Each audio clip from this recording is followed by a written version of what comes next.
এক বনে এক ধার্মিক কাঠুরে বাস করত। সে ছিল খুব পরেশগার। সে সবসময় জিকিরে ফিকিরে থাকত। যতবারই সে কুঠার চালাতো ততবারই সে আল্লাহ তাআলার নাম জপত। সে বলতো সুবহানাল্লাহ। সে আল্লাহ তাআলার শুকরগুজার বান্দা ছিল। সে অল্পে সন্তুষ্ট থাকত। তাই সে অল্প কিছু পরিমাণ কাঠ নিয়েই বাড়ির উদ্দেশ্যে রওনা দিত। তার বাড়িটি ছিল বনের পাশে নদীর তীরে ছোট্ট একটি কুঠির। এই কুঠিরে সে একাই বাস করত এবং দিনের বেশিরভাগ সময় সে আল্লাহ তাআলার ইবাদতে কাটিয়ে দিত। এভাবেই চলতো তার জীবন। একদিন সে সুন্দরী এক রমণীকে বিয়ে করে নিয়ে আসলো। এমন মেয়ে তার জীবনে সে কোনোদিনই দেখে নাই। মেয়েটি দেখতে না যত সুন্দর, তার চেয়ে বেশি সুন্দর তার অন্তর। সে ছিল ইমানদার, পরেশগার, দিনদার, আল্লাহওয়ালা, পদ্মানশীল এক নারী। তার অন্তর ছিল পবিত্র। সেও তার মতো শুকরগুজার বান্দি ছিল। বাইরের সৌন্দর্যের চেয়ে তার অন্তরের সৌন্দর্য ছিল বিশাল। তার অন্তর ছিল ঈমানে ভরপুর। সে শক্ত পর্দা করত। তার চেহারা সে কাউকে দেখাতো না। সে বিশ্বাস করত নারীর সতীত্ব স্বামীর জন্য আমানত স্বরূপ, আর এই আমানত সে রক্ষা করে চলত। কখনো সে এই আমানতের খেয়ানত হতে দিত না। আর বুকের ভিতরে সঞ্চয় করত স্বামীর জন্য প্রগাঢ় ভালোবাসা। যখন সময় হবে তখন সে তার সতীত্ব আর ভালোবাসা দুটোই স্বামীর কাছে পরিবেশন করবে। এই আশা নিয়েই সে বেড়ে উঠেছে। আর আজ যখন সময় এসেছে তখন সে তার স্বামীকে দিল থেকে ভালোবাসছে। পরম প্রেমময় দৃষ্টিতে সে স্বামীকে আলিঙ্গন করছে। সে সারাক্ষণ স্বামীর খেদমত করে চলে। কাঠুরিয়া তার স্ত্রীর এহেন খেদমত আর ভালোবাসায় মুগ্ধ। তাই সে এমন একটি নিয়ামত দান করার জন্য সে আল্লাহ তাআলার শুকরিয়া আদায় করে। সে বলে আলহামদুলিল্লাহ। আসলে দিনদার স্ত্রী পাওয়া একটা ভাগ্যের ব্যাপার, আর আসমানি বন্টনে সে তা পেয়ে গেছে। সত্যি সে ভাগ্যবান।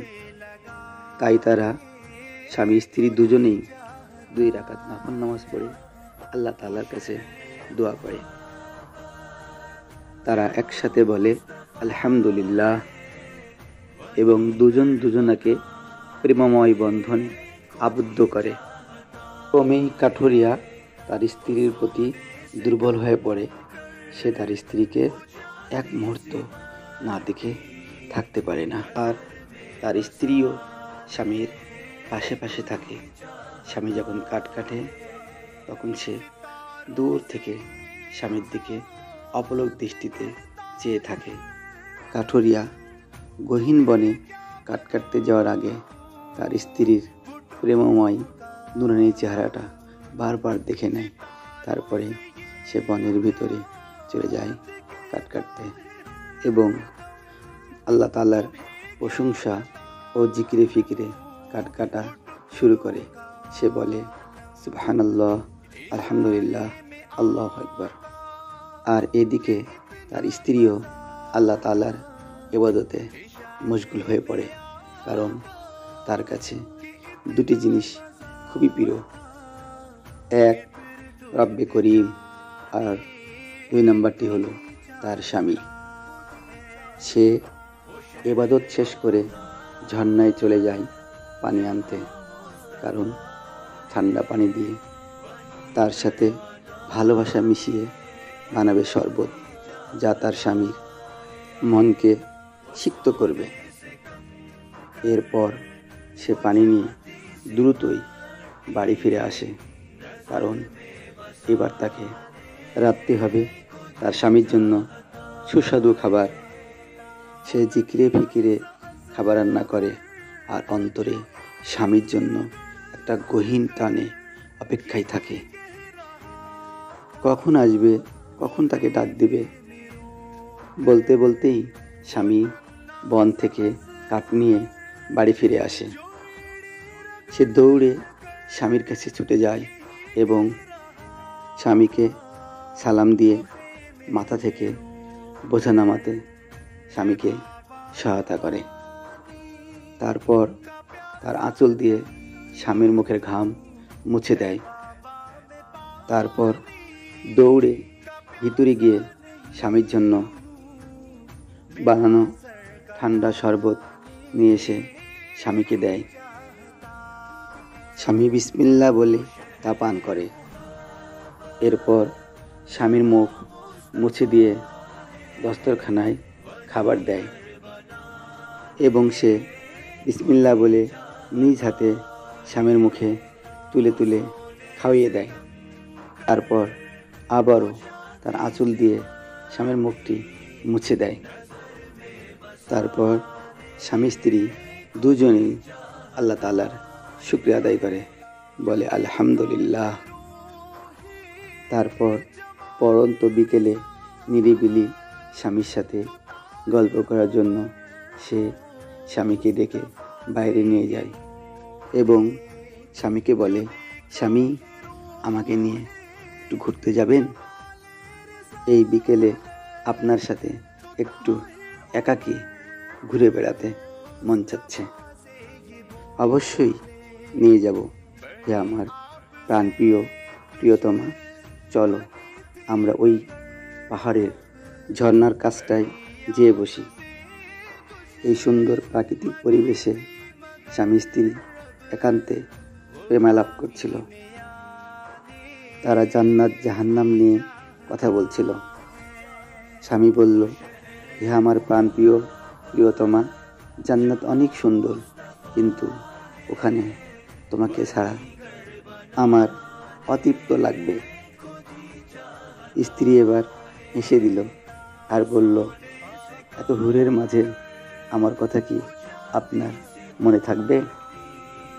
অবশ্যই মনে থাকবে হে আমার প্রাণপ্রিয় প্রিয়তমা।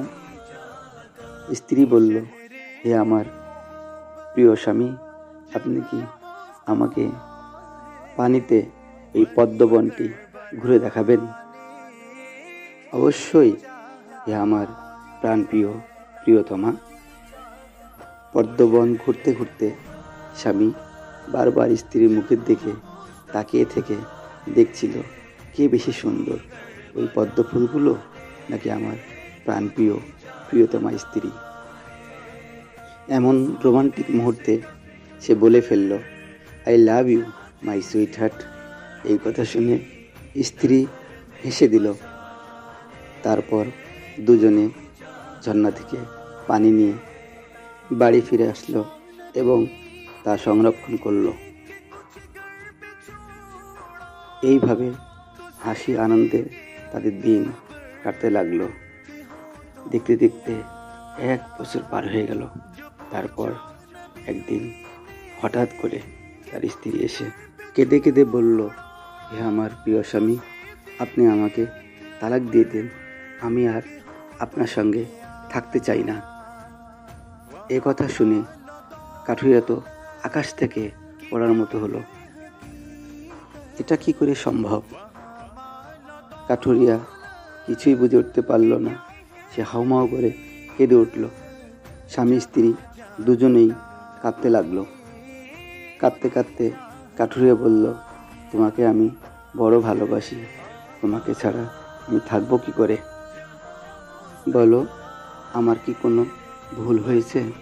আমি কি তোমাকে কোনো আঘাত করেছি? আমাকে ক্ষমা করে দাও।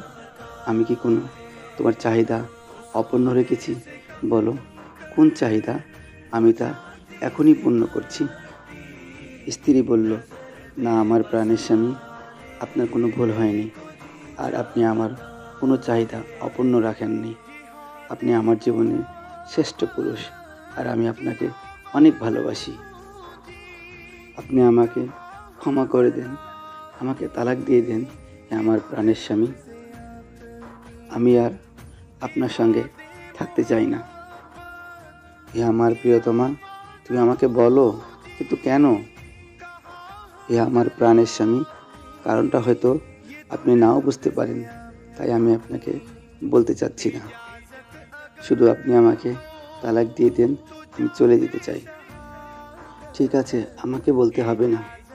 চলো আমরা এই জামানার শ্রেষ্ঠ বুজুর্গ হযরতের কাছে যাই।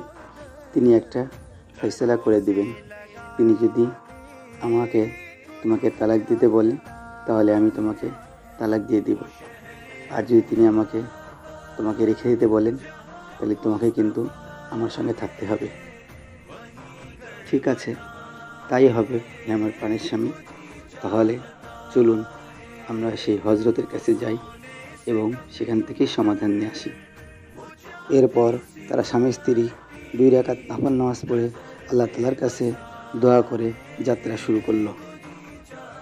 পথটি ছিল আঁকাবাঁকা পাথুরি পথ। তারা যায়, মাঝে সাঝে বিশ্রাম নেয়, আবার যাত্রা শুরু করে। এভাবে তারা এগিয়ে চলল। পথ চলতে চলতে কাঠুরিয়া অন্যমনস্ক হয়ে ধারালো পাথরের সাথে হোঁচট খেয়ে নিচে পড়ে গেল এবং পা ফেটে রক্ত বের হয়ে গেল। এই দৃশ্য দেখে স্ত্রী স্বামী বলে দৌড়ে কাছে ছুটে আসলো এবং তার ওড়না ছেড়ে পা বেঁধে ফেলল। স্ত্রী বলল, স্বামী, আপনার অনেকখানি পা কেটে গেছে, এই পা নিয়ে আপনার হাঁটতে পারবেন না। চলেন, আজকে আর যাওয়া লাগবে না, আমরা বাড়ি ফিরে যাই। কাঠুরিয়া তার স্ত্রীর বাহুতে ভর দিয়ে আস্তে আস্তে হেঁটে বাড়ি ফিরে আসলো। কাঠুরিয়ার গায়ে ভীষণ জ্বর আসছে। স্ত্রী পানিপট্টি করে কপালে দিতে লাগলো এবং কেঁদে কেঁদে বলল, স্বামী, আমার জন্য আজকে আপনার এই দুরবস্থা। আমাকে মাফ করে দিন, আমার ভুল হয়ে গেছে, আমি আমার ভুল বুঝতে পেরেছি। আমি আর কোনোদিন আপনাকে ছেড়ে যাব না। আমি সারা জীবন আপনার পাশে থাকব, আপনার সেবা করে জীবন কাটাবো। আমার আর তালাক দরকার নেই। তারপর আল্লাহ তাআলার কাছে কেঁদে কেঁদে ক্ষমা চাইতে লাগলো। সে নিজের গুনাহ মাফের জন্য আল্লাহ তাআলার কাছে ক্ষমা চাইল এবং স্বামীর সুস্থতার জন্য দোয়া করল। কিন্তু কাঠুরিয়া এসবের কিছুই বুঝতে পারল না। সে বলল, আমি যখন সুস্থ ছিলাম তখন তুমি আমার পাশে থাকতে চাইলে না, এখন তো আমি অসুস্থ, আমার পা ভেঙে গেছে, আমি তো তোমাকে আর ইনকাম করে খাওয়াতে পারবো না। তাহলে তুমি সুখের সময় থাকতে চাইলে না, এখন এই দুঃখের সময় থাকতে চাচ্ছ কেন? আমি রাসূলের একটি হাদিস শুনেছি, আল্লাহ তাআলা যাকে মহব্বত করে তাকে অভাব অনটন দুর্দশা ঘিরে ধরে। কিন্তু আমি 1 বছর ধরে আপনাকে পর্যবেক্ষণ করে দেখছি যে আপনি শুধু বরকত আর বরকত। আপনার জীবনে কোনো দুঃখ, দুর্দশা, হতাশা, রোগ বালাই কিছুই নেই। তখন আমার সন্দেহ তৈরি হয়েছিল, তাহলে কি আল্লাহ তাআলা আপনাকে পছন্দ করে না? তাহলে কি আল্লাহ তাআলা আপনাকে ঘৃণা করে? আপনার ইমানে কি সমস্যা রয়েছে? তাহলে কি আল্লাহ তাআলা আপনাকে শুধু দুনিয়া দিল? কিন্তু আমি তো দুনিয়া চাই না, আমি তো আখিরাত চাই।